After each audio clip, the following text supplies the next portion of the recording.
Ողջունում եմ հարազատներ ու Տիրոջը փառք եմ տալիս, որ նորից միասին ենք ու առիթ ունեցա եւս մեկ անգամ Գյումրիում լինել։ Ուրախ եմ նոր դեմքեր տեսնելու, ուրախ եմ այն հարազատներին տեսնելու, որ երկար ժամանակ արդեն միասին Տիրոջ խոսքի շրջանակում, Տիրոջ մեջ, իր եկեղեցու շրջանակում քայլում ենք ու սա մեծ առանձնահատկություն է։ Ինչու եմ ասում մեծ առանձնահատկություն է, որովհետև ոչ բոլորը այդ հասկացողությունն ունեն, ոչ բոլորին է այդ ամեն ինչը հետաքրքիր։ Ինչու? Որովհետև շատերի համար ընդհանրապես հոգևոր կյանքը, Աստված, այդ ամեն ինչը միայն ու միայն պտտվում է իրենց եսի, իրենց անձի շուրջը։ Եվ սա իրականություն էր թե Քրիստոսի ժամանակ, Քրիստոսից առաջ եւ Քրիստոսից հետո նույնպես։ Եվ խնդիրը հիմնական հետևյալ հասկացողության մեջ է։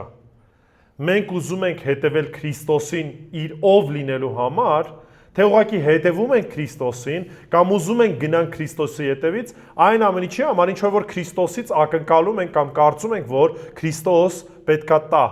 Ու սրա մեջ մեծ տարբերություն կա։ Նույնիսկ փրկության առումով, երբ որ մենք խոսում ենք փրկության առումով, այո, Տերը մեզ փրկեց, մեզ վերստին ծնեց, բայց վերստին ծնվելով մենք ոչ թե դրանից հետո շարունակում ենք Հիսուսին հետևել, որտեվ օրհնելու է, այլ բաներ է տալու, այլ որովհետև հասկանում ենք, որ այն լավագույն օրինակը, այն մեկը, որ իր կյանքը տվել է, Հիսուս Քրիստոսն է։ Եվ արժի իր հետևից գնալ, արժի իր համար մեր ողջ կյանքը նվիրել ու ապրել իր անվան ու իր փառքի համար։ Եվ հույսով եմ, որ այս տրամաբանությամբ եք պաշտամունքներին մասնակցում, այս տրամաբանությամբ եք աղոթում, այս տրամաբանությամբ եք խոսքը կարդում, այս տրամաբանությամբ եք ծառայում։ Հակառակ դեպքում դա նմանվելու է շուկայական հարաբերության։ Դե Տեր Աստված, նայ, ես քեզ համար էս անում եմ, օրինակ Կիրակի օր եկել եմ պաշտամունքի, չգիտեմ, աղոթում եմ, Աստվածաշունչ եմ կարդում, դե դու մի հատ այնպես կազմակերպի, որ գործերս լավ լինի, բիզնեսս առաջ գնա, առողջականս դզվի եւ այլն եւ այլն։ Այս տրամաբանությամբ Տիրոջ մոտ չի աշխատում։ Դա ուղղակի սենց յատիբետ իմնի, այսինքն այս հարաբերությունը չի։ Դե ոչ ինչ ես քեզ եմ տալի, դու էլ ինձ տուր։ Որտեվ եթե խորապես իրապես մի քիչ ավելի մտածենք, տերունական պաշտամունքները ում համար է։ Մեր համար է։ Մեր համար է։ Որովհետև այս շրջանակում ենք, որ միաբանության մեջ աղոթում ենք։ Այս շրջանակում է, որ միաբանության մեջ Տիրոջ խոսքն ենք լսում, մեկս մյուսին քաջալերում ենք։ Ում համար ենք աղոթում։ Աստծո համար։ Չէ, ժողովուրդ, նորից մեր համար, մեր հոգևոր ամրապնդման ընթացքի համար, ում համար ենք ծառայում։ Հիմա նայեք, Աստծո փառքի համար ենք ծառայում, բայց վերջին հաշվով, եթե չծառայեք, Աստծո մոտ ինչ որ բան պակասելու է, չէ։ Հետևաբար գլոբալ առումով նորից Տերը մեզ կանչել է եւ մենք Տիրոջը ծառայելով նորից մեր օգուտն է դա, որտեվ անում ենք այն, ինչի մեջ որ մեզ Տերը կանչել է։ Դա համար որպես եկեղեցի այս կարևոր տրամաբանությամբ պետք է առաջնորդվենք։ Եվ այսօր մի կարևոր թեմայի մասին ենք խոսելու ենք եկեղեցու սրբության պահպանման 5 սկզբունքների մասին։ Ինչի համար, որովհետև որպես եկեղեցի, գիտեք, եկեղեցին դա շինությունը չի։ Աստծո խոսքը շատ հստակ ասում է, որ եկեղեցին դա ժողովուրդն է։ Էկլեսիա բառը նշանակում է հավաք, ժողով, հավատացյալների մեկտեղ գալը, Տիրոջը պաշտելու, Տիրոջը ծառայելու, հաղորդակցվելու համար։ Եվ այս տրամաբանության մեջ Տերը մեզ որպես եկեղեցի կանչում է, որ սրբության կյանքով ապրենք,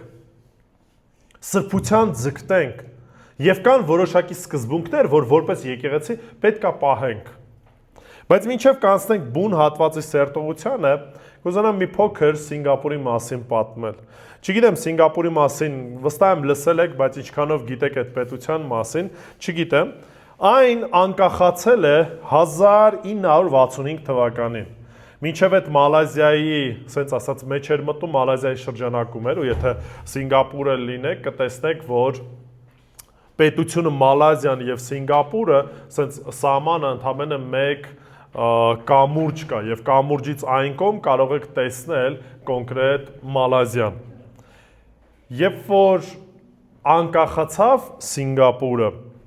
շատ-շատերը մտածում էին, որ այն խնդիրները, որ ունի, երկար չի դիմանա այս որպես պետություն։ Ինչի որտեղ պատկերացեք Երևանի չափ պետությունը, ու այն ժամանակ, երբ որ անկախացավ, Սինգապուրը ներմուծում էր ամեն բան, սկսած, չգիտեմ, լուցկու չոփից, վերջացրած ամենամեծ բաներով, այսինքն ոչ մի բան չկար, որ պետության մեջ ինքը կարողանար արտադրել։ Բացի դրանից պատկերացեք գործազրկություն, աղքատություն, բավականին մեծ կոռուպցիա, անկարգություններ, հասարակական որոշ առումով անվստահություն եւ բոլորը սպասում են, որ վաղ թե ուշ այս պետությունը ինչ է լինելու, ուղղակի կործանվելու է կամ նորից հետա գնալու Մալազիայի կազմի մեջ։ Երկրի առաջի վարչապետը Լի Խուան Յունը, բայց համոզված էր մի բանում, որ տնտեսությունը հնարավոր չէ վերականգնել առանց կարգապահական հստակ օրենքների ու կանոնների։ Եվ առաջի գործողությունը, որ անում է, դատավորների աշխատավարձն է բարձրացնում մինչև $1 միլիոն, ամեն մի դատավոր սկսում են աշխատավարձ ստանալ։ Բացի դրանից բավականին մեծ փոփոխություն է բերում ոստիկանության շրջանակում եւ պետական այրերի շրջանակում, եթե նայեք բնակչությունը իրանց մոտ կամ մալազիացի են կամ չինացի են ազգությամբ կամ չգիտեմ բնիկ ասեմ, որտեղ իրանց երբ որ հարցում ես, ասում են մենք սինգապուրցի ենք, բայց դրա մասին չի։ Չինացիները ավելի ազնիվ էին, քան թե մալազիացիները։ Դրա համար սրանից ելնելով, որպես վարչապետ կարևոր պաշտոններում նշանակում էր ավելի չինացիներին, քան թե մալազիացիներին։ Եվ բավականին խիստ օրենքներ էր սահմանը, այսինքն այդ օրենքները թեթև չէին ու բավականին խիստ էին։ Եվ ուշադրություն դարձրեք, ընդամենը մի քանի տասնամյակ հետո Սինգապուրը դարձավ ամենացածր կոռումպացված երկիրը։ Եվ եթե ընդհանրապես ուսումնասիրել եք, ընդամենը 60-70 տարվա ընթացքում ինքը ծաղկեց։ Ես առիթ ունեցել եմ այնտեղ լինելու եւ այո, պատկերացեք որպես առանձին փոքրիկ պետություն, ապրում է 5 միլիոն բնակչություն եւ բավականին, ասենց ասած, բարձր աշխատավարձերով ամեն ինչով, այսինքն ամեն ինչը հստակ կանոնակարգված է։ Եվ եթե փորձեք համեմատել հին ժամանակվա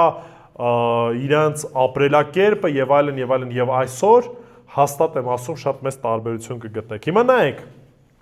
եթե սա ճշմարիտ էր պետության համար, որ խիստ օրենքները եւ օրենքների պահպանությունը բերում են մեծ փոփոխությունների, ասեմ, որ նաեւ սա որոշ առումով ճշմարիտ է եկեղեցու առումով։ Երբ որ եկեղեցին պահպանում է այն կանոնակարգը, այն պատվերների շրջանակը, որը որ Տերը սահմանել է իր խոսքի շրջանակում։ Եվ սա օգնելու է, որպեսզի մենք կարողանանք սրբության մեջ, որպես եկեղեցի, առաջ շարժվենք։ Հիշեք մի բան ընդհանրապես։ Աստվածաշունչը սա հստակ սովորեցնում է, որ սերը չի հակադրվում սրբությանը։ Եվ եթե մենք ճշմարտապես սիրում ենք Աստծուն, սիրում ենք մեկս մյուսին որպես եկեղեցի, սրբությունը, կարգապահությունը մենք պետք է ինչ անենք, պահենք։ Եվ սա ոչ թե մեկը մյուսին հակասող բաներ են, այլ սա երկուսն էլ միասին պետք է առաջ գնան։ Եկեք բացենք Երկրորդ Թեսաղոնիկեցիս 3-րդ գլուխ 6-ից 15 համարներն ենք միասին կարդալու եւ ուսումնասիրելու։ Երկրորդ Թեսաղոնիկեցիս 3-րդ գլուխ 6-ից 15 համարները։ Եթե ձեզ հետ ձեր սուրբ գրքերն ունեք, բացեք, ու կխնդրեմ Աստծո խոսքը կարդալուց ոտքի կանգնենք եւ միասին ոտքի կանգնած ընթերցենք։ Երկրորդ Թեսաղոնիկեցիս նամակ 3-րդ գլուխ 6-ից 15 համարները։ Եղբայրներ, մեր Տեր Հիսուս Քրիստոսի անունով պատվիրում եմ ձեզ, որ հեռու մնաք բոլոր այն եղբայրներից, որ անկարգ են ապրում եւ ոչ թե համաձայն այն պատվիրանի, որ մեզանից ստացան, որովհետեւ դուք գիտեք, թե ինչպես պետք է նմանվեք մեզ, քանի որ ձեր մեջ անկարգությամբ չվարվեցինք, ոչ էլ որևիցե մեկի մոտ ձրի հաց կերանք, այլ ջանքով եւ վաստակով գիշեր ու ցերեկ աշխատելով, որպեսզի ձեզանից որևիցե մեկի վրա ծանրություն չլինենք, ոչ թե իբր իրավունք չունենք, այլ որպեսզի ինքներս մեզ օրինակ դարձնենք ձեզ մեզ նմանվելու համար։ Հիրավի երբ ձեզ մոտ էինք, այս էինք պատվիրում ձեզ, որ եթե մեկը չի ուզում աշխատի, թող չուտի էլ, որովհետև ձեզանից ոմանց մասին լսում ենք, որ անկարգությամբ են վարվում, չեն աշխատում, այլ պարապման են գալիս, Այդպիսիներին պատվիրում ենք եւ խնդրում մեր Տեր Հիսուս Քրիստոսով, որ խաղաղությամբ աշխատեն ու իրենց հացը ուտեն։ Բայց դուք եղբայրներ բարիք գործելուց մի ձանձրացեք։ Եվ եթե մեկը այս նամակով չհնազանդվի մեր խոսքին, դուք նրան նկատողություն արեք եւ նրա հետ մի շփվեք, որ ամանչի, բայց թշնամի մի համարեք, այլ խրատեք նրան որպես եղբոր։ Աղոթենք։ Մեր Տեր, աղոթում եմ, որ խոսես մեզ հետ խոսքիդ միջոցով եւ օգնես, որ այն դասերը, որ պետքա քաղենք, այն սկզբունքները, այն ճշմարտությունները, Տեր, մեր կյանքում պտուղ բերեն, սրբությամբ ապրելով եւ լավագույնն անելով քո անվան ու քո փառքի համար։ Խոսիր մեր սրտերի հետ, օգնի, որ կենտրոնանանք խոսքիդ վրա եւ քո կամքդ փնտրելով քեզ մեծարենք։ Հիսուսի անունով, ամեն։ Նստեք, խնդրեմ։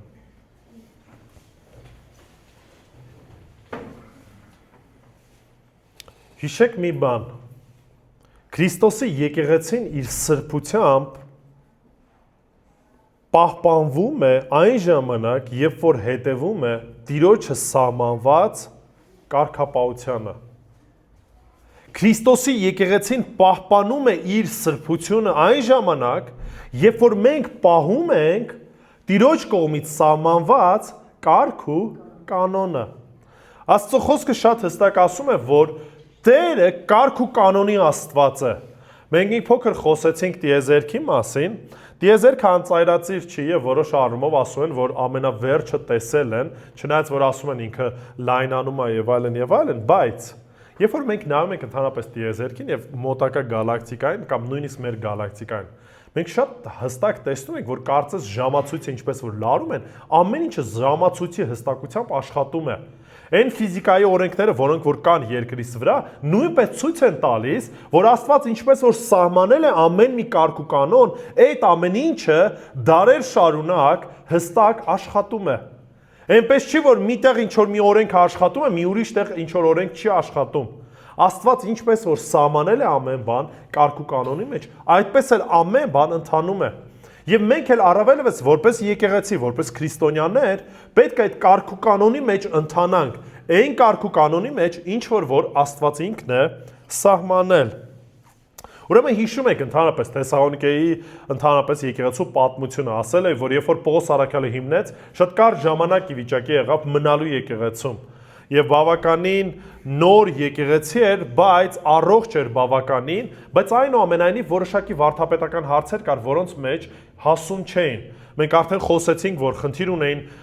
Տիրոջ գալուստի հետ կապված եւ այլն, բայց երկրորդ նամակը, երբ որ Պողոս առաքյալը գրում է, արդեն կային խնդիրներ բավականին լուրջ, որոնք որ արտահայտվում էին։ Եվ դա նորից կապված էր այն վարդապետական սխալ ուսուցումներին, որոնք որ ներկա էին եկեղեցում։ Եվ հիմա նայեք ինչ էր տեղի ունեցել։ Եկեղեցում, քանի որ սխալ էին հասկանում Տիրոջ գալստյան հետ կապված, որոշները գուցե, նայեք, վստահ չեմ, բայց կասկածներ կա, որ հենց սա էր խնդիրը, որ կարծելով, դե եթե Տեր Հիսուս Քրիստոս հեսա շուտով գալու է, այդ դեպքում իմաստը ո՞րն է աշխատելու։ Իմաստը ո՞րն է ինչ որ մի գործ անելու, եւ ինչ էր ստացվում, իրանք պարապության էին մատնվել եւ դրա պատճառով բավականին մեծ ծանրություն էին դարձել եկեղեցու համար, ինչու, որովհետեւ եկեղեցին սկսել էր այդ մարդկանց համար հոգ տանել, հացից սկսած վերջացած ամեն բաների հետ կապված։ Եվ Պողոս առաքյալը մեկ անգամ առաջի Թեսաղոնիկեցիս նամակի մեջ ուշադրություն դարձեք դրա մասին զգուշացրել էր։ Առաջի Թեսաղոնիկեցիս 4:11-ից 12 համարներ, նայեք, ասում է եւ ջանանք խաղաղ լինել եւ ամեն մեկը իր գործն անի։ Այսինքն Պողոս առաքյալը արդեն իսկ առաջի նամակի մեջ այդ պատգամը ուղղել էր, որ ժողովուրդ ջան, տենց ճիշտ չի։ Ամեն մեկը կատարեք ձեր գործը, ինչի մեջ որ կանչված եք, ինչ որ պետք է անեք։ Ու ձեր իսկ ձեռքով ինչ արեք, ասում է աշխատեք։ Ինչպես որ ձեզ պատվիրեցինք,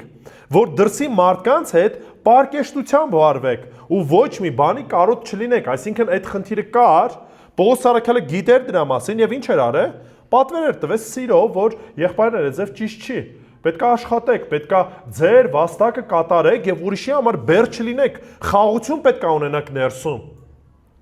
Երբ որ որոշ ժամանակ անցնում է եւ գիտեք Տիմոթեոսին ուղարկելով եւ լուրը ստանալով եկեղեցուց, որոշ ժամանակ հետո Պողոս առաքյալը նկատում է, որ խնդիրը մինչեւ հիմա ինչ է,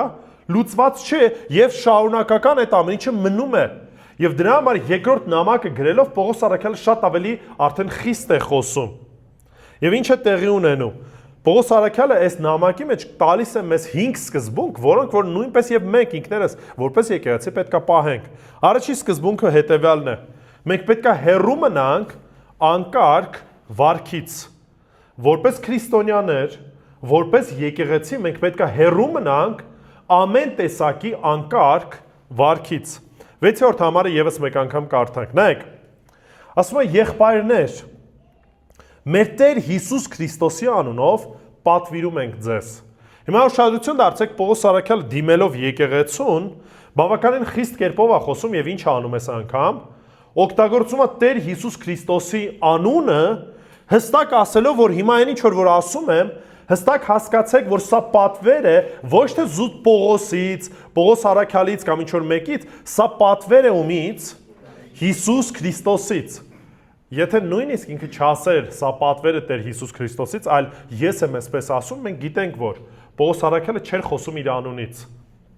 Խոսում էր որպես առաքյալ, նորից Քրիստոսի անունից էր խոսում։ Բայց այդտեղ դա հստակ մատնանշում է, որպեսի մարդը տեղ չունենա ասելու, դե Պողոսն է սենց կարծում եւ այլն, որպեսի որևիցե տրամաբանություն կամ հակառակվելու է ձև ասած իրավունք մեկը չունենա։ Ասում եմ այն ինչ որ ասելու եմ, պետքա լսեք ումից, ընդունեք ումից, Տիրոջից, որը որ ձեզ փրկել է, որը որ ձեզ կանչել է, որը որ ձեզ ուղղորդում է ձեր կյանքի, ձեր ճանապարհի համար։ Ուրեմն ինչ է ասում։ Պատվիրում ենք ձեզ, որ հեռու մնաք բոլոր այն եղբայրներից, որ անկարգ են ապրում եւ ոչ թե համաձայն այն պատվիրանի, որ մեզանից ստացան։ Ուրեմն ինչ էր տեղի ունեցել։ Մենք արդեն կարդացինք։ Պողոս առաքյալը պատվեր էր տվել այդ եղբայրներին, եկեղեցուն, որ նրանք ովքեր որ չեն աշխատում, պետք է ինչ անեն, սկսեն աշխատել։ Իրավունք չունեք այդ տրամաբանության մեջ մնալու, իրավունք չունեք ուրիշների հաշվին է ձև ասած ձեր կյանքը ապրելու, ասելու դե եկեղեցի ենք ժողովուրդ ջան, հիմա դուք մեզ պետքա պահեք։ Դրա համար Պողոս առաքյալը շատ հստակ ասում է, քանի որ այն ժամանակ զգուշացրել ենք, հիմա անհնազանդ եղաք այդ զգուշացմանը, այս պայդրությամբ խոսքը ուղղում է ում մնացածին, նրանց ովքեր որ հավատարիմ են։ Խոսքը ուղղում է նրանց եւ ասում է հիմա, այն ինչ որ ձեզ ասում եմ, ընդունում եք Տիրոջից, որ նման մարդկանցից հեռու ենք մնում։ Ինչ է նշանակում հեռու մնալ։ Այսինքն, որոշ առումով խուսափել շփումից, միտումնավոր հետ քաշվել, որպեսզի մարդը հասկանա, որ խնդիր կա։ Այսինքն, այս տրամաբանությունը չի կարա շարունակվի։ Եկեղեցին պետքա իր կողմից կոնկրետ սխալ վարքին եւ այս պարագայում մեղքին հստակ արձագանք պետքա տար,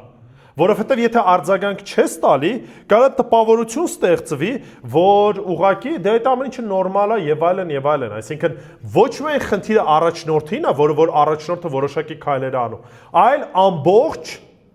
եկեղեցու պատասխանատվության շրջանակում էլ է նույնպես, որ եթե տվյալ մարդը մեղքի մեջ է,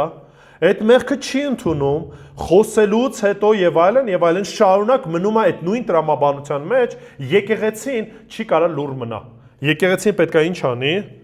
արձագանքի, նայեք, ումից պետք է հեռու մնային։ Հեռու մնային այն մարդկանցից, ովքեր որ անկարգ էին ապրում։ Ինչ է նշանակում անկարգ։ Նշանակում է կարգը խախտող, պատասխանատվությունից խուսափող կամ սահմանված կարգից դուրս ապրող։ Մեզ համար ով է սահմանել կարգերը։ Աստված, որտեղից գիտենք, որտեղից ենք իմանում այդ կարգերը, Աստծո խոսքից, այսինքն Աստծո խոսքն է սահմանում են կարգ ու կանոնը, որով որ մենք առաջնորդվում ենք։ Նայեք, դա չի նշանակում, որ օրինակի համար եկեղեցին որոշակի սովորություններ ու կարգ ու կանոններ չպիտի ունենա։ Օրինակի համար մենք պաշտամունքը սկսում ենք ժամը 1-ին։ Սա Աստվածաշնչի մեջ գրված չի, որ գիտեք ինչ կա, պաշտամունքները սկսեք ժամը 1-ին։ Բայց այնուամենայնիվ, եթե մենք որոշում ենք ասում, որ այս ձև պետք է լինի, մենք ասում ենք, որ ժողովուրդ ջան, ինչ արեք,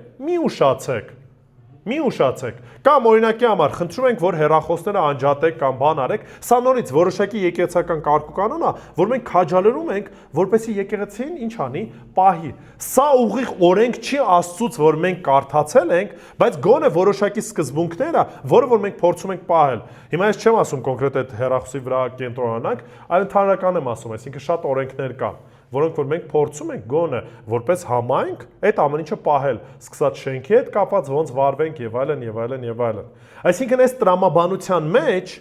մեր հիմնարար կարգ ու կանոնի օրենս, ասենց ասած, սահմանադրությունը դա Աստվածաշունչն է։ Եվ եկեղեցին էլ որոշակի սահմանումներ է դնում, բայց այդ սահմանումները չպետք է դուրս լինեն ինչից։ Աստծո խոսքից,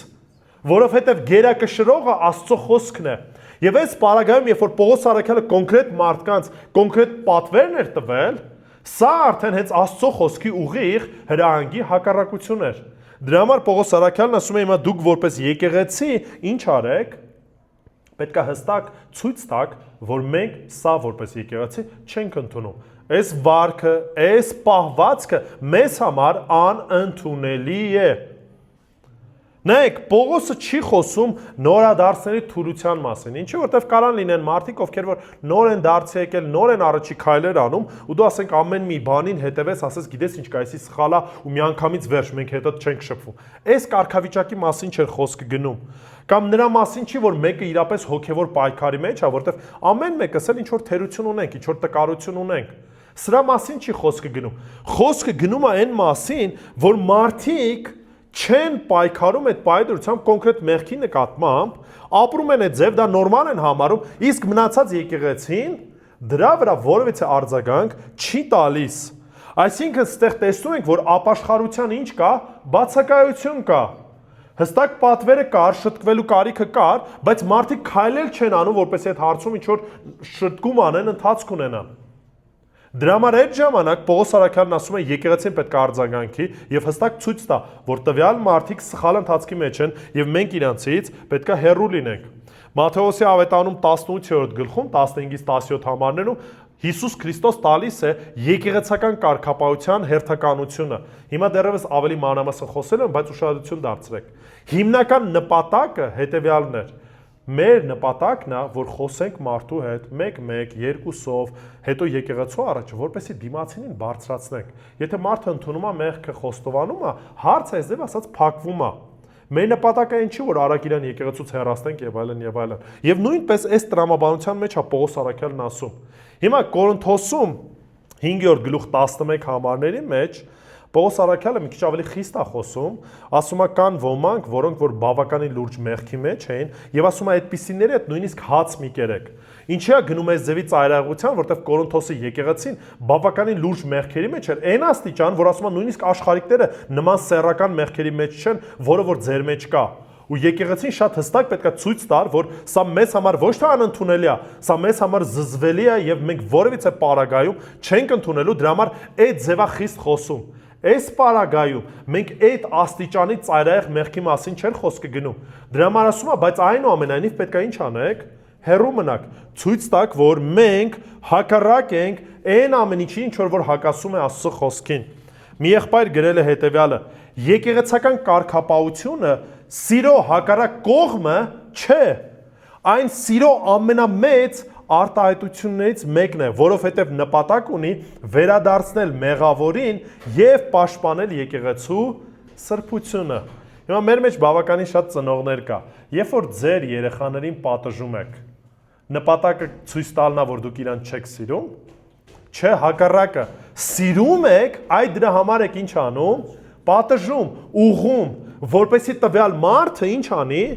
շտկվի, ուղղվի, որպեսզի այդ սխալի մեջ չլինի, որտեղ այդ ամեն ինչը իրան վնաս է հասցնելու վերջնական արդյունքում։ Դրա համար այս նույն տրամաբանությունն է։ Եթե մենք եկեղեցական կարգապահություն չենք անում, չենք ցույց տալիս, որ մենք հակառակ ենք Տիրոջը օրենքը խախտմանը, մեղքին հակառակ ենք, մենք որոշ առումով կսկսենք ինչ անել, անունը կդնենք, դե սիրում ենք, ախր կարող է նեղվի եւ այլն, չէ, ժողովուրդ ջան։ Եկեղեցական կարգապահությունը նպաստելու է, որպես այդ մարդը ինչ անի, գնա դեպի շտկմանը։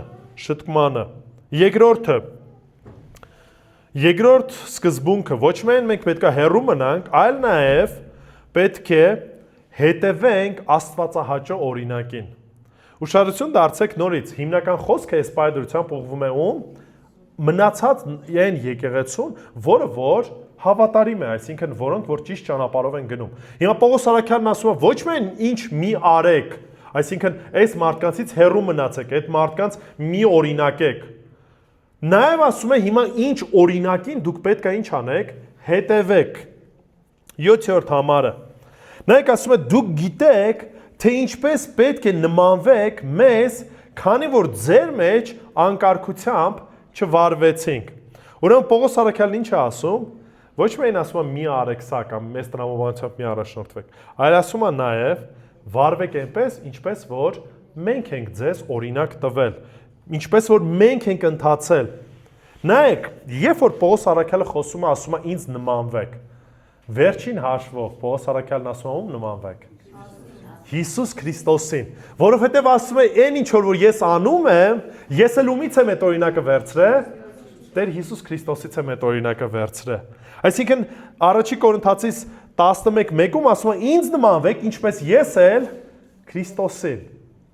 Որովհետև նոր մարդկանց համար, մանավանդ նորադարձների համար, առաջին օրինակը ով է լինում։ Չէ։ Առաջնորդները, այսինքն իրենք դեռևս այդքան հասունությունը չունեն, որպեսզի Աստծո խոսքը ամբողջությամբ իմանան, դեռևս այդ անձնական փոխհարաբերությունը չունեն։ Իրանք տեսնելու են եկեղեցու առաջնորդներին, ուսուցիչներին, նրանց ովքեր որ իրենց բերել են դեպի Քրիստոս։ Դրա համար Պողոս առաքյալը այդ ամեն ինչը իմանալով ասում է ինչ արեք, ինչպես որ ես եմ վարվում, նույնն էլ դուք արեք, որովհետև ես ում եմ նմանվում Տեր Հիսուս Քրիստոսին։ Այսպիսով առաքյալի կյանքը Քրիստոսի կյանքի արտացոլումն էր։ Եթե Քրիստոսին մենք հիմա մեր կյանքում ներկա չունենք, մեր կողքը չի ֆիզիկապես, մենք ինչ ենք անում, լավագույն օրինակը պետք է լինենք, թե նաև ուրիշների համար, թե նաև մեզ համար, հոգևոր հասուն մարդկանց պետք է ունենանք մեր կողքը եւ որոշ առումով ընդօրինակենք։ Այն ամեն ինչ որ համապատասխանում է Աստծո խոսքին, շարունակությունը նաև ասում է, որ նմանվեք մեզ, որովհետև ձեր մեջ անկարգությամբ չվարվեցինք։ Դա ինչ է նշանակում։ Պողոս առաքյալն ասում է, որ այն ամեն ինչ որ ես ձեզանից պահանջում եմ, նախևառաջ ես ինքս եմ ինչ անում, կատարում։ Այսինքն այնց մի բան չի, որ ես ձեզ ասում եմ արեք, բայց ես ինքս դա չեմ անում։ Հիմա պատկերացեք իրավիճակ, եստեղ բեմից ձեզ ինչ որ մի բան քարոզեմ, դուք վաղը մյուս օրը տեսնեք, որ ես ընդհանրապես հակառակ ձևով եմ ապրում։ Չեք ասելու ես մարդը փարիսեցի է, երկերեսանի է։ Ասելու եք, չէ, որտեղ մի բան խոսում ես, բայց մեկ այլ բան եք տեսնում տվյալ մարդու կյանքում։ Պողոս առաքյալն ասում է ինձ նմանվեք, որովհետև ես անկարգ կերպով չեմ վարվում, այսինքն ես ձեզ համար այդ լավ օրինակը ինչ եմ արել, տվել եմ, ցույց եմ տվել, ճիշտ ընթացքը ցույց եմ տվել։ 8-րդ համարում ասում է, որևիցե մեկի մոտ ձրի հաց չենք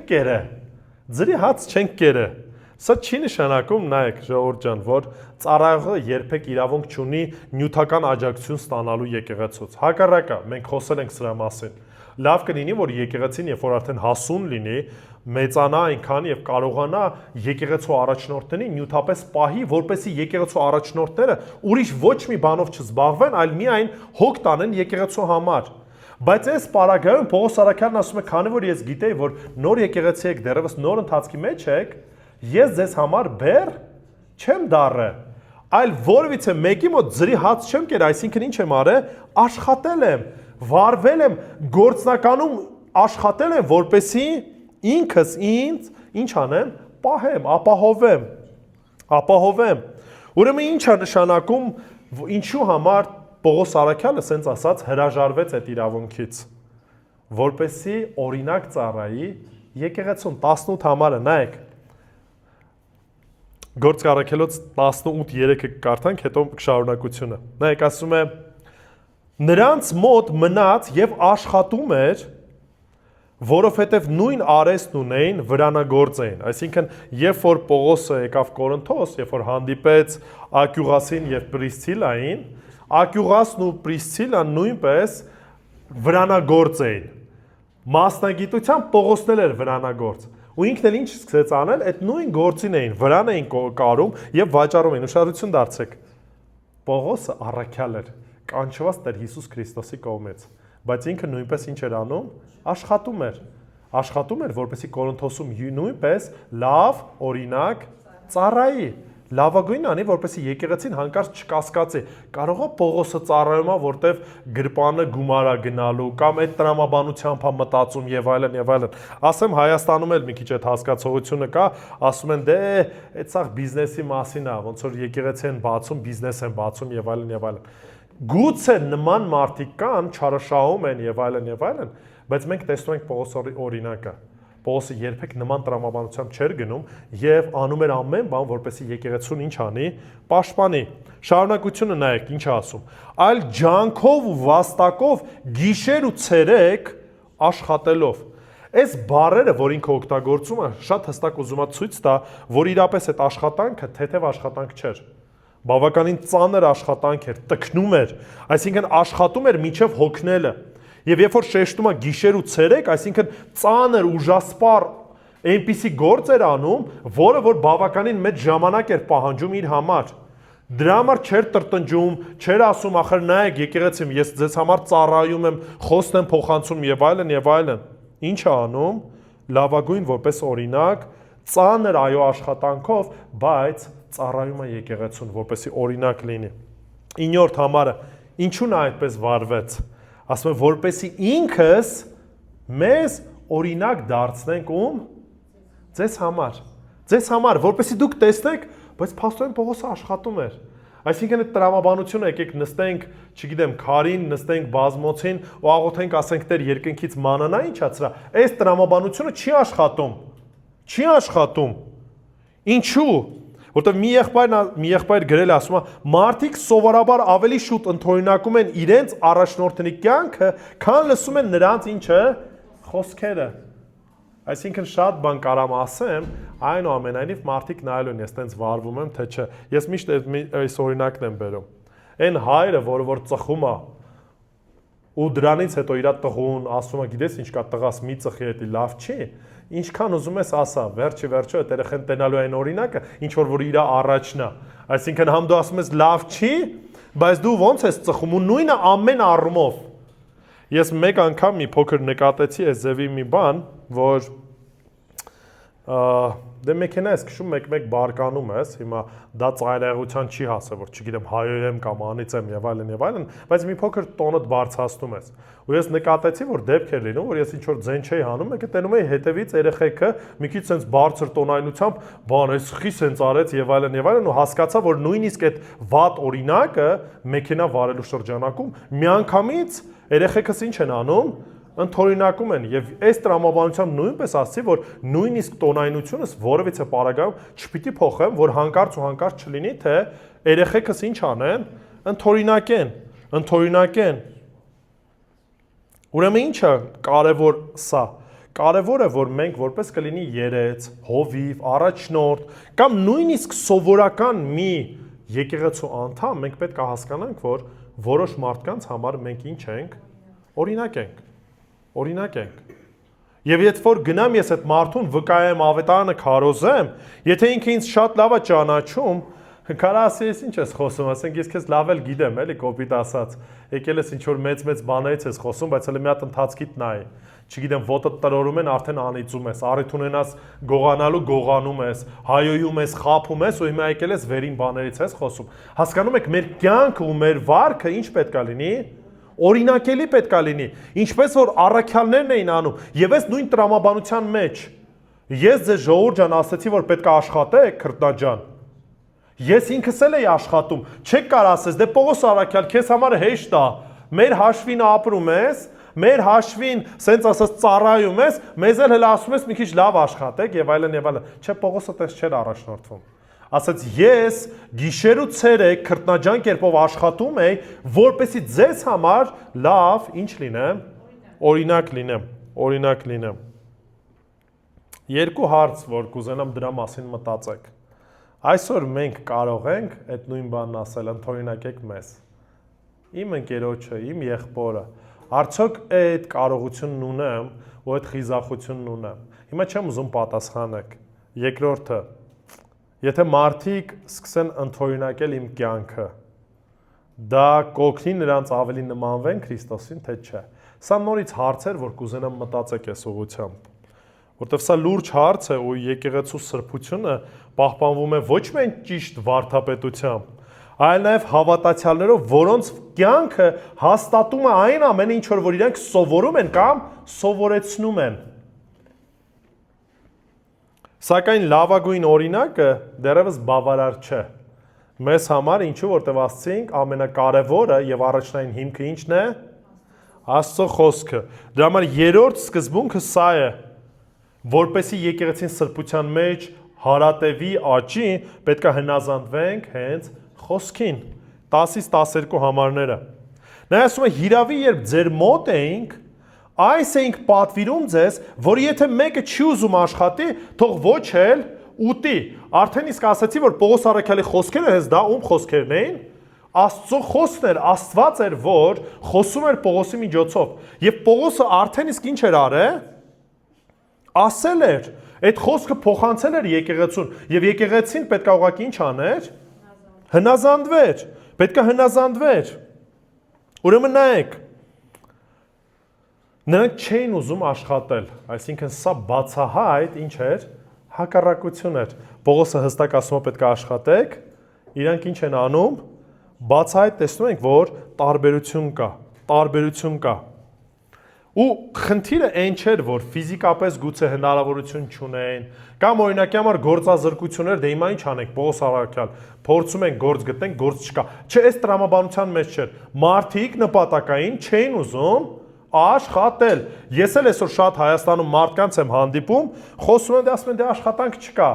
Ասում ժողովուրդ ջան, հնդիկների համար աշխատանք կա, մեր համար հայերիս համար աշխատանք չկա, դե լավ, խոմ զուգարան չենք մաքրելու, կամ խոմ չգիտեմ մոպեդ չենք գցելու, մեզ համար այդ պալոժ աշխատանք չի, այսինքն մարդը այնքան բարձր կարծիքի է, սպասում որ պետքա զանգի վարչապետն ասի, գիտես ինչ կա, արի մի անգամից նախարարի պաշտոնն եմ քեզ տալի։ Ու մարդը նստած սպասում է ու ասում է աշխատանք չկա։ Բայց երբ որ նայում ես մեր շուրջ բոլորը, այո, չեմ ասում հեշտ է, չեմ ասում բարձր, չգիտեմ, աշխատավարձներ են եւ այլն, բայց ասել որ ընդհանրապես աշխատավարձ կամ աշխատանք չկա, ես չեմ հավատում։ Այնով որ ցանկություն ունի, այդ աշխատանքը կգտնի։ Եվ նույնն էլ այս տրամաբանության մեջ էր, խոսքը գիտեին, բայց խոսքին ինչ էին անում, անհնազանդ էին։ Հիմա նայեք, Աստված շատ հստակ հոգ է տանում բոլոր այն մարդկանց նկատմամբ, ովքեր որ ի վիճակի չեն։ Օրինակի համար Հակոբոս 1:27-ում ասում է այրիների նկատմամբ ինչ արեք, հոգատար եղեք, ուշադիր եղեք։ Որբերի նկատմամբ նույնպես Սաղմոս 68:5-ը, աղքատների նկատմամբ Առակաց 19:17, հիվանդների ու տկարների նկատմամբ Հռոմեացիս 15:1, այսինքն Աստված նրանք, ովքեր որ իրապես կարիքի մեջ են, ինչ է ասում, հոգ տարեք այդ մարդկանց համար, բայց սա այդ տարբերակը չէր, ստեղ ծույլ ու հակառակվող մարդիկ էին, ովքեր որ խոսքը գիտեին, հստակ Պողոսից պատվերը գիտեին, բայց ինչ էին անում, մերժում էին, գիտակցաբար էին մերժում, դրա համար ասում է, եթե մեկը չի ուզում աշխատի, ինչ է նշանակում, ուշադրություն դարձեք խոսքին, չի ասում, եթե մեկը չի կարող աշխատել, ասում է չի ուզում աշխատի, Եթե մեկը չի ուզում աշխատի, թող ոչ էլ ուտի, ուստեղ խնդիրը արդեն սրտի խնդիր է, մտածելակերպի հարց է, որոշում է, որ ինքը տենց է կայացրել։ Ուստեղ արդեն այն չի, որ ասում է մարդը առողջ չի կամ եւ այլն, ստացվում որ մարդը առողջ է, ունակ է, հնարավորություն ունի, բայց հրաժարվում է աշխատելուց։ Ինչի որտեվ դա ինքն է ձեր տենց կարծե։ Նորից Ինչու չէին աշխատում, հիմա սրա հետ կապված տարբեր մոտեցումներ կա, որոշ աստվածաբաններ ասում են, որ գուցե իրանք եկեղեցում ուսուցիչներ էին, եւ ասում են օրինակի համար, եթե մենք ուսուցչությամբ ենք զբաղվում, եթե մենք սովորեցնում ենք, դուք եկեղեցի մեզ ինչ պետք է անեք, պետք է պահեք։ Այսինքն կարող է լիներ նաև այս տրամաբանությունը կամ կարող երկրորդը լիներ, որ օրինակի համար հեսա Քրիստոս գալու է, ինչի աշխատեմ, չգիտեմ, կարող է ընդհանրապես ուղղակի որոշել էին, որ չէ, եկեղեցին թող մեզ պահի, հասկանում եք ասածս, այսինքն կարող տարբեր լինել, բայց նայեք, հետաքրքիր Էզևի մի շարունակություն կա, ասում է, որովհետև ասում է ձեզանից ոմանց մասին լսել ենք, որ անկարգությամբ են վարվում, արդեն ասենք անկարգությունը որն էր, այսինքն անհնազանդ էին, չեն աշխատում, այլ պարապ ման են գալիս։ Նայեք, հունարեն տերմինի մեջ ավելի է բացվում, մեր հայերենով, երբ որ տեսնում ենք այդ պարապման են գալիս, մի քիչ մեզ համար անհասկանալի է։ Երբ որ մի փոքր հունարենը ուսումնասիրեք, կտեսնեք, որ պարապման գալ նշանակում էր խառնվել ուրիշի գործերի մեջ։ Պարապ զբաղվել օտար հարցերով կամ լինել բամբասկոտ եւ միջամտող, այսինքն այդ մարդիկ ոչ միայն չէին աշխատում, այլ նաեւ խառնվում էին մնացածի գործերին, մնացածի հարցերի մեջ էին մտնում եւ այլն եւ սրանով ինչ էին առաջացնում, խժդժություն էին առաջացնում։ Կոպիտ ասած, հələ իրանք խնդրի մեջ են, հələ մի հատ էլ եկեղեցու մարդկանց անդամներին մոտենում են, ասում են, գիտես ինչ կա, էսի տենց մի արա, էսի էս ձև արա եւ այլն, այսինքն մտնում էին եւ խժդժություն էին առաջացնում։ Դրա համար Պողոս առաքյալը սրա մասին բավականին սենց հակադրությունը բերում։ Ոչ միայն չեն աշխատում, այլ նաև խառնում են ուրիշ մարդկանց գործերի մեջ։ Այս տրամաբանությամբ են իրանց էներգիան ինչ անում, ներդնում, այսինքն բավականին ակտիվ էին, զբաղված էին ուրիշի գործերով, ուրիշի կյանքով եւ այլն։ Չէին զբաղվում իրենց գործերով, չէին ուշադրություն դարձնում իրենց կարգավիճակին, այլ ապրում էին ուրիշի մարդկանց կյանքերով։ Դրա համար ասում, արդեն կարդացի առաջի Թեսաղոնիկեցիս 11-րդ գլուխը 4:11 ասում է ձգտեք խաղաղ ապրել ձեր գործերով զբաղվելով եւ ձեր աշխատանքով, այսինքն մի խառնվեք ուրիշների մեջ, մի խառնվեք ուրիշների հարցերը, ամեն մեկը իր համար է պատասխան տալու։ Դուք որ երբ որ խառնվում եք ուրիշի գործերի մեջ, դրա մեջ որևիցե օգուտ կամ լավը չեք բերում, հակառակը ավելի մեծ խնդրի առաջ եք կանգնացնում։ Ուրեմն հնազանդության պակասը կար։ Ասում է խաղաղությամբ աշխատեն, 12-րդ համարը, խաղաղությամբ աշխատեն ու իրենց հացը ինչ անեն, ուտեն։ Այսինքն խաղաղություն նշանակում է հանգիստ, խաղաղ, առանց աղմուկի, առանց ուրիշի գործերի մեջ խառնվելու։ Դու գլուխդ կախ, քո ինչ արա, քո աշխատանքդ ունեցի ու քո հացը կեր, ուրիշի գործերի մեջ մի մտի, ուրիշի խժժությունների մեջ մի մտի։ Ու նորից Պողոս առաքյալը ինքը այդ օրինակը տվեց։ Ասում է ես ձեր մոտ որևիցե մեկի մոտ ձրի հաց չկերա, այսինքն չեմ որևիցե մեկի հույսով ապրը, մեկը չի կարա կանգնի, ասի Պողոս առաքյալ իմ հաշվին ես ապրում։ Նայեք, պետք է հասկանանք մի բան, ու սա կարևոր է, աշխատանքը դա մեղքի հետևանք չի։ Որովհետև որոշ մարդիկ կան, ովքեր որ մտածում են, դե աշխատանքը դա մեղքի հետևանք է։ Չէ, Ծննդոց գրքում 2-րդ գլուխ 15-րդ համարում, հիմա մի պարտադիր չի բացեք,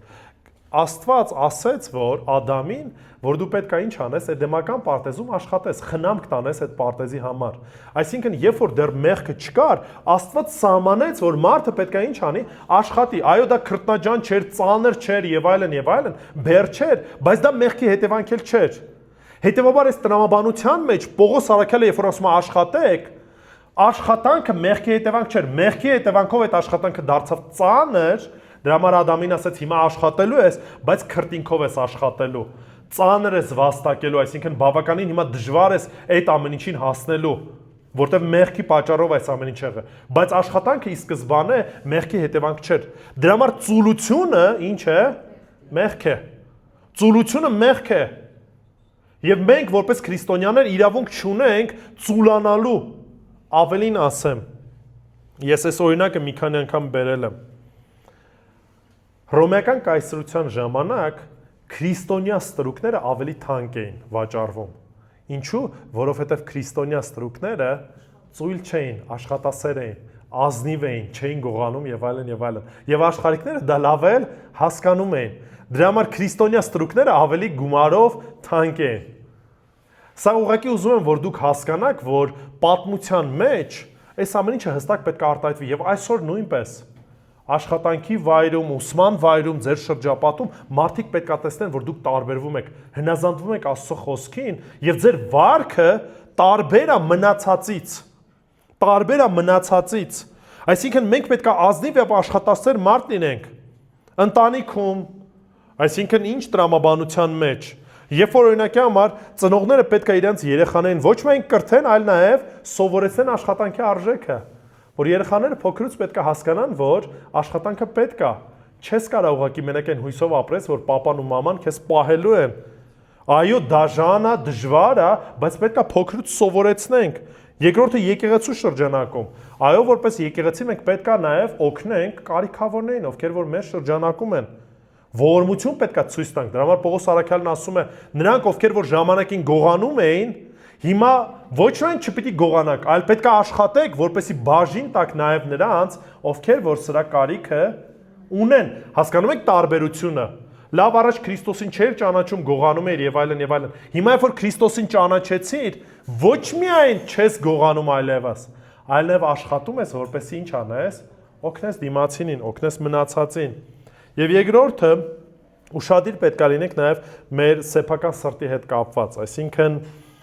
հնարավոր է, որ մենք աշխատում ենք, բայց միևնույն ժամանակ զբաղված ենք ուրիշ մարդկանց գործերով, այսինքն սենց ասած քիթներս մտցնում ենք այնտեղ, որտեղ որ չարժի, այն տրամաբանության, որ ոչ թե օգնելու, այլ ուղղակի քննադատելու, ասելու դե լավ չի երգեցիր, էս չարեցիր, դե էսի էս ձևա այնքոմ, հասկանում եք, մենք պետք է անենք այն, ինչի մեջ որ մեզ Տերը կանչում է, խոնար կերպով լավագույն անենք, նայեք Խոսքը չի գնում մեղքի, եթե ես տեսնում եմ ինչ-որ մեղքի հարց կա, ինչ-որ այլ հարցեր կա, ես այդ ամեն ինչը արդեն կարդացի, հստակ առաջ եմ բերում։ Այդ կարգապահությունը հստակ է, բայց երբ որ ես իմ վրա պատասխանատվություն չեմ ուզում կրեմ, ու մտնում եմ ուրիշների կյանքով եմ ապրում, այս սրա հետ կապված ինչ կա, խնդիր կա։ Ուրեմն նախ եւ առաջ Աստված տվել է մեզ պատասխանատվություն, դրա մեջ հավատարիմ լինենք, ծառայության մեջ հավատարիմ լինենք, մնացած ամեն ինչը կընկնի իր տեղը։ Չորրորդը, ոչ միայն պետքա Տիրոջը հնազանդ լինենք, այլ նաև չպետքա հոգնենք բարին անելուց։ 13 համարը կարճ է, բայց շատ կարևոր է։ Ասում է, բայց դուք եղբայրներ բարին գործելուց մի ձանձրացեք։ Եթե հիմա մենք կոնտեքստից հանենք, գուցե լրիվ ուրիշ տրամաբանությամբ հասկանանք, բայց հիմա նայեք այն կոնտեքստի մեջ, որտեղ որ նայում ենք, ինչ խնդիր կար, ինչ խնդրի մասին ենք ասում։ Մարդիկ կային ովքեր որ չէին աշխատում եւ եկեղեցին ինչ էր անում, այդ մարդկանց օգնում էր, պահում էր։ Պողոս Արաքյանն ասում է, այո, իրանց ընթացքը ճիշտ չի, սխալ է եւ այլն, եւ մարդկանց մոտ էլ կարող է սենց մի քիչ տրտմություն առաջանար ու գայթակղություն լիներ, ասելու, դե լավ, հիմա ինչքան ժամանակ այս անկարգ մարդկանց պետքա օգնենք, քաջալերենք, բարձրացնենք, նույնիսկ այդ մի կտոր հացը տանք։ Կարող է այնպես լինել, որ ձանձրանային հոգնեին ասեն, դե բավական է, վերջ։ Գնա ինչ ուզում ես արա, կոպիտ ասած, գնա սոված մեռի։ Բայց Պողոս Արաքյանն ասում է, չէ, ժողովուրդ ջան, արել եք քաջալերումը ինչ է ասում, շարունակեք եք բարիք կանել։ Հասկանում ենք, որ որոշ բաներ կան, որոնք որ մեր ձեռքերի մեջ չեն, բայց նախ եւ առաջ պետք է հասկանանք, որ մենք ունենք մեր պատասխանատվությունը։ Տիրոջ առաջ ենք պատասխան տալու ամեն մեկս։ Ու այս տրամաբանության մեջ, եթե նույնիսկ մենք բարին ենք անում ու տեսնում ենք, որ Տերը քաջալերում է, որ բարին անել, մենք պետք է շարունակենք այդ բարին ինչ անել, հարատևել սրա մեջ։ Ասում եմ, բայց դուք, այսինքն ուշադրություն դարձեք տարբերությունը։ Իրանք էսպիսին են, բայց դուք ինչը այդպես չպետք է վարվեք։ Դուք այսպես չպետք է վարվեք։ Պետք է շարունակեք այդ բարին գործելուց։ Պետք է հարատևեք դրա մեջ։ Ինչի համար է, որպեսզի մենք ուղղակի հասկանանք մի բան, որ չհուսահատվենք, չընկճվենք, չկորցնենք եռանդը, չդադարենք ճիշտ անելուց, որտեղ գայթակղությունը կա։ Ոնց որ ասած, ախր գիտեմ, որ սխալ է վարվում, գիտեմ, որ կարա աշխատի, բայց չի անում, բայց տեսեք, իր վարքը իմ ով լինելու վրա չպետք է ազդի։ Նրա ընթացքը չպետք է փոփոխի ինձ, որովհետև իմ էությունն ուրիշ է։ Տերը ինձ փրկել է բարին անելու համար, եւ ես այդ բարին պետք է անեմ։ Ու միայն ֆիզիկապես sense ասած հոգնածության մասին չի խոսքը գնում, այլ ուղղակի ինչ անելու հոգևոր հուսահատության մասին է։ Ասում եմ մի թույլ տվեք, որ ուրիշների մեղքը ձեզ կանգնացնի Աստծուն ծառայելուց։ Ինչու՞։ Հիսուս հիշում եք ինչ ասաց։ Փոքրից մեկին եք անում ու մեկ անում, ինձ եք անում։ Դրա համար ասում այս տրամաբանության մեջ, եթե նույնիսկ այս մարդը այս հարցում դեռևս այդ հասունությունը չունի, այդ տկարությունն ունի, այո, այս ընթացքում ունեցեք, ինչ որ ասեցի, հեռու մնացեք այդ անկարգներից, ինչ արեք, նմանող եղեք, օրինակելի եղեք, խոսքին հնազանդ եղեք եւ այլն, ու այս տրամաբանության մեջ նաեւ գալիս է ասում է, շարունակեք ինչ անել, լավագույնն անել, ձեր բարին շարունակեք անել, որպեսզի չնմանվեք իրենց, բարին գործեք, որտեղ սրա մեջը կանչված եք, ինչու, որտեղ մենք որպես քրիստոնյաներ կանչված ենք ինչ անելու, ծառայելու, օգնելու, քաջալերելու, նվիրաբերելու, աղոթելու, սիրելու, եւ դա հստակ պետքա երևա, տարբերություն պետքա լինի։ Բայց միշտ կա այդ աստվածաշնչյան հավասարակշռությունը։ Նայեք, համ ասում է հեռու մնացեք, բայց դրա հետ մեկտեղ ինչ ասում, մի դադարեք այդ մարդկանց օգնելուց, որովհետև իրենք ձեր կարիքն ունեն։ Որովհետև դեռևս հարցեր կան, որոնք որ մենք չեն հասունացել, չեն հասկացել, այո, դուք ցույց եք տալի, որ դուք չեք ընդունում իրենց վարքը, բայց այնուամենայնիվ օգնում եք։ Օգնում եք, որ այդ դրա մեջ չլինեն, օգնում եք, որ վերականգնվեն, ողորմություն եք ցույց տալի, այն ողորմությունը, ինչ որ Աստծուց մենք ենք ստացել, մեր նկատմամբ Աստված այդ ամեն ինչն արե։ Ու մի քանի հատվածներում դրա մասին ասում է Գաղատացիս 6-ին ասում է բարի գործելիս չձանձրանաք, ուշադրություն դարձնում եք, որովհետև ժամանակին կհնձեք, եթե չթուլանաք։ Ումից ենք վարձատրություն ստանալու, Աստծուց ենք ստանալու։ Տիրոջից ենք այդ վարձատրություն ստանում, Տիրոջ համար ենք անում։ Գիտենք, որ Տերը այդ ամեն ինչը տեսնելու է եւ գնահատելու է։ Հակոբոս 2:15-17-ը նույնպես սրա մասին է ասում։ Հիսուսի օրինակը նայեք։ Քանի անգամ Հիսուս կեղծավորության հանդիպեց, անհավատության հանդիպեց, դավաճանության հանդիպեց, մարդկանց կարծրասիրտությանը հանդիպեց, բայց ինչ էր անում, շարունակում էր թե բժշկել, թե սովորեցնել, թե կերակրել, թե ողորմել, թե ծառայել, պատկերացնում եք, ինքը նույնիսկ Հուդայի ոտքերը լվաց, բայց այդ ամեն ինչը գիտեր ինչա նույնիսկ լինելու, բայց ինքը չդադարեց լինելու այն, ով որ էր, եւ նույնպես մենք շրջապատող աշխարհը մեր վրա այնպիսի ազդեցություն չպիտի ունենա, որպեսզի փոխի իմ էությունը։ Այս օրինակը ձեզ նորից պատմել եմ։ Մեկ մարդ է տեսնում, որ օծը կրակի մեջ է վառվում, փորձում է հանի, այդ օծը խայթում է իրան, բայց այնուամենայնիվ դուրս է հանում։ Մոտենում է, ասում է, «Ախր օծը քեզ խայթեց, էլի, ինչի՞ այդ կրակից հանեցիր»։ Ասում է, «Օծի վարքը իմ ով լինելը չպիտի փոխի, այսինքն ես փորձել եմ իրան օգնեմ ու օգնեցի, իմ լավագույնն արեցի։ Հիմա սա որպես առակ ընդունեք, այսինքն չեմ ասում ուղիղ օծը տնում եք կրակի մեջ, գնացեք հանեք, որպեսզի ձեզ կծի թունավորվեք, չէ, բայց սա այն պարզ տրամաբանությունն է, որով մենք պետք է առաջնորդվենք։ Չարին մենք չենք պատասխանում չարով, որովհետև մենք Տիրոջ զավակներն ենք։ Մեր ընթացքը այլ պետք է լինի, չպետք է հիասթափվենք մարդկանցից։ Ինչքան կարող ենք լավագույն կերպով պետք է ծառայենք ու չպետք է հոգնենք, պետք է շարունակ ինչ անենք, օգնենք, բայց իմաստությամբ, ինչի նկատի ունեմ, զուտ մի օրինակ բերեմ, որպեսզի հասկանաք, Երևանում շատ մարդիկ են հանդիպում, ովքեր որ գումար են մուրում,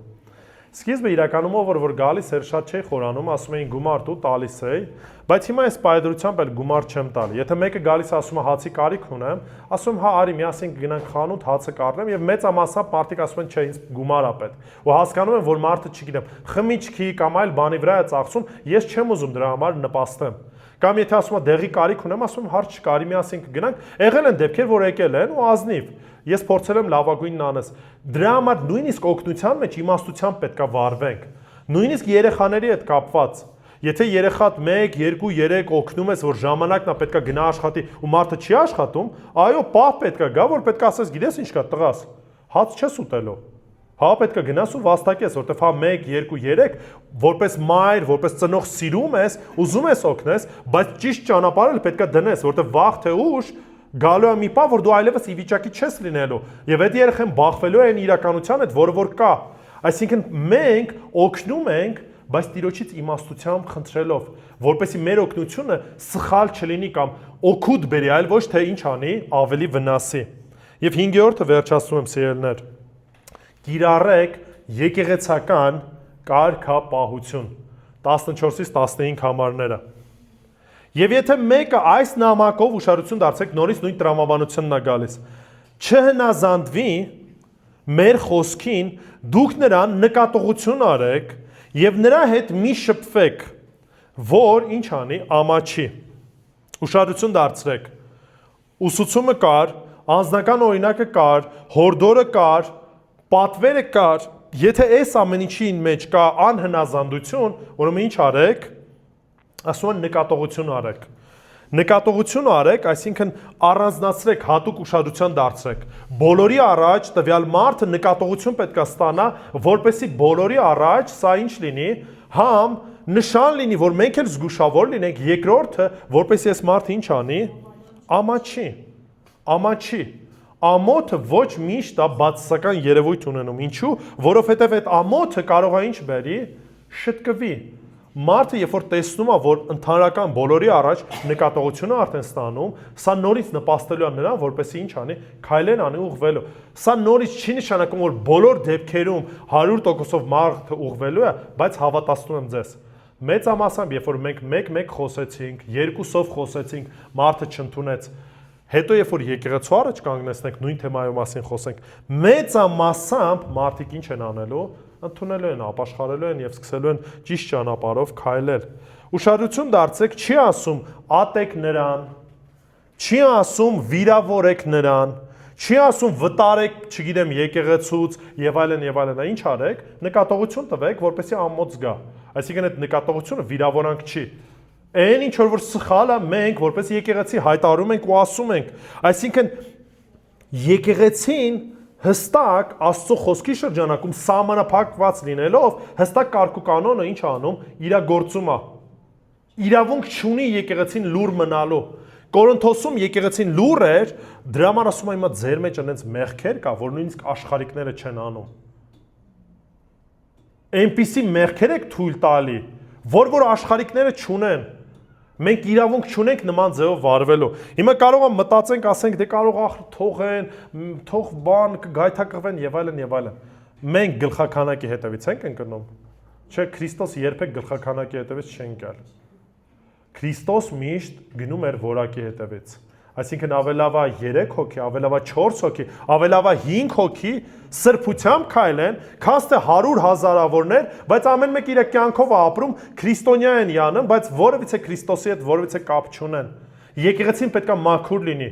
Եկեղեցին պետք է արտացոլի Քրիստոսի բնավորությունը։ Դրա համար Պողոս Արաքյալն ասում է Քրիստ պետք է լինենք, այև այո, պետք եղած ժամանակ եկեղեցական կարգապահությունը պետք է ինչ անենք, կիրառենք։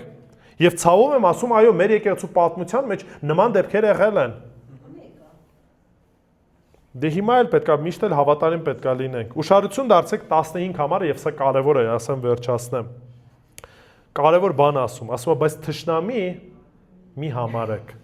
Այսինքն մի ընդունեք իրան որպես արդեն թշնամի, պետք է իր դեմ պատերազմենք եւ այլն։ Նրան մի սկսեք վերաբերվել որպես թշնամի։ Ինչու, որտեվ գլոբալ մեր հիմնական նպատակը ո՞րն է։ Խրատենք, որպեսզի ինչ անի, վերականգնվի, որպեսզի բարձրանա, որպեսզի ապաշխարի։ Մենք իրեն մոտենում ենք որպես եղբոր։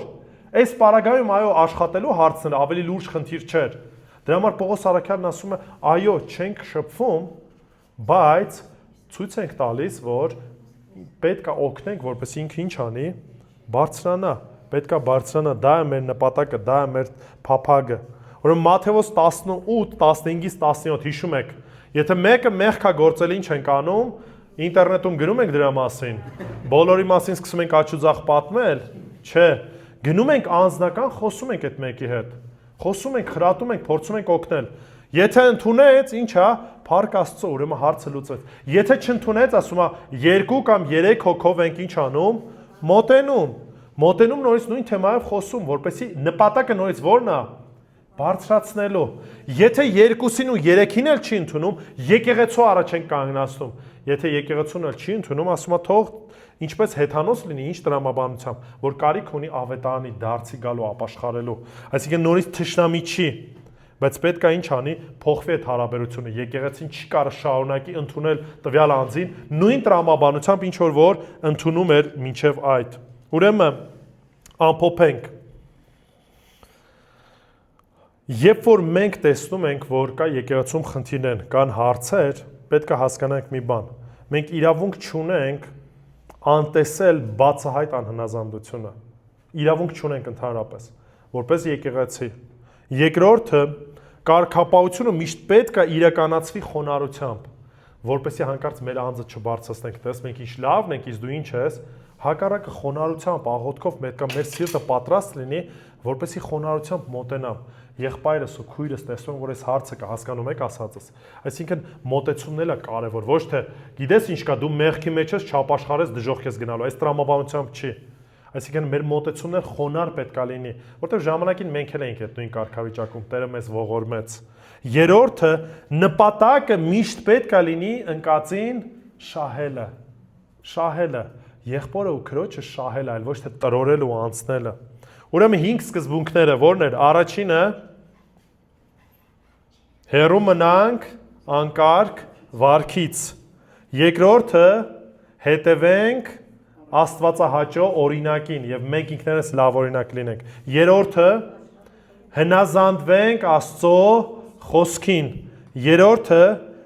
չհոգնենք բարին անելուց եւ հինգերորդը կիրառենք եկեղեցական կարգապահություն։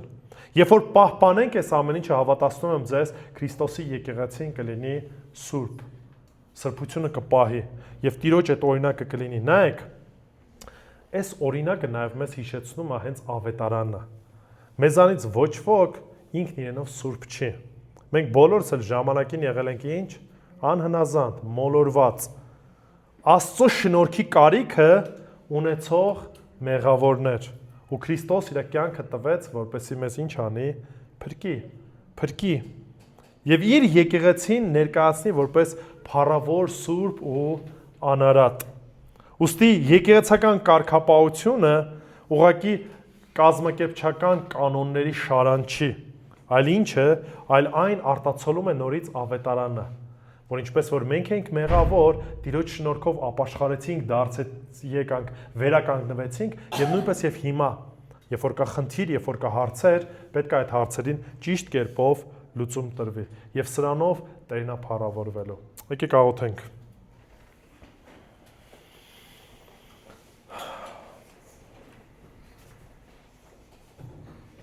Մեր Տեր իրապես ուզում ենք փառք ու գոհություն քեզ հայտնել, որտեվ դու սիրող, ողորմած ու գթած ես Տեր, որ այո, երբ դեռ մեր մեղքերի մեջ մեռած էինք, Տեր Հիսուս, դու եկար եւ մեր մեղքերի համար խաչվեցիր։ Եվ քո թափված արյան միջոցով հնարավորություն ունեցանք կյանք ունենալու եւ ապրելու, Տեր։ Աղոթում եմ, որ օգնես, որ որպես եկեղեցի սուրբ ու անարատ գտնվենք քո առաջ, Տեր։ Որպեսզի մեր ընթացքը, մեր վարքը ցույց տա, որ դու ես մեր Տերը եւ իրապես ուզում ենք քեզ հնազանդվել։ Աղոթում եմ, ով Տեր, որ օգնես ամեն ինչի մեջ քո կամքին հնազանդ լինենք, Տեր։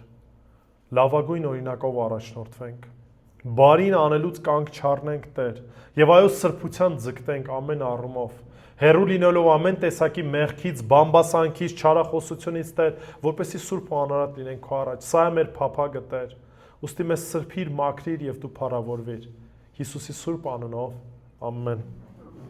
Նստեք, խնդրեմ։